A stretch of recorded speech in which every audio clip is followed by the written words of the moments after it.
we begin with that devastating plane crash and the mystery of what brought it down.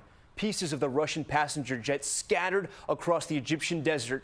Investigators say it broke apart in midair, something that rarely happens. Now the search for clues in the wreckage and for the remains of the 224 people who were on board.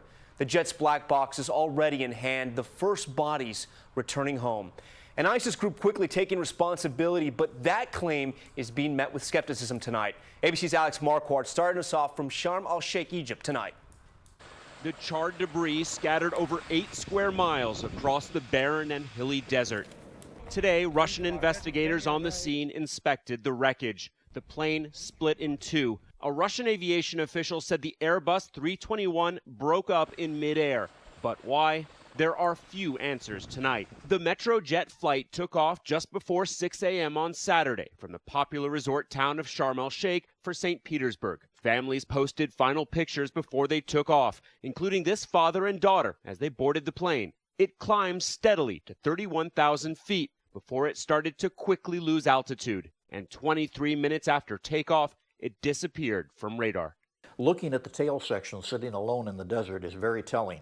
If that came off first, then the question is, was it a bomb or was it structural failure?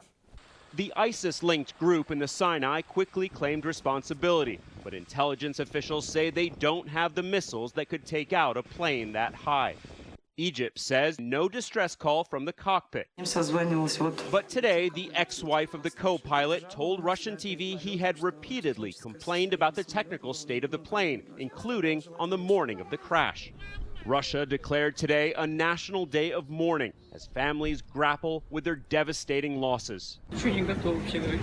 You lose your kids, this grieving mother said. Life is finished.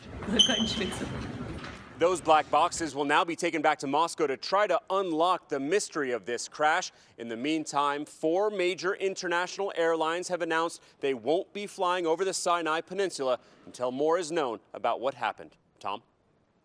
Alex Marquardt from where that plane took off in Sharm el-Sheikh, Egypt. Alex, thank you. I want to bring in ABC aviation consultant, retired Colonel Steve Ganyard. Steve, from what you've seen so far, could this have been a bomb?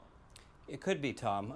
Airplanes just should not come out of the sky at 31,000 feet. So we need to look for some catastrophic cause, and a bomb could be one of those. The problem is these claims by the terrorist group really don't match up with what we saw with the airplane coming apart at 31,000 feet.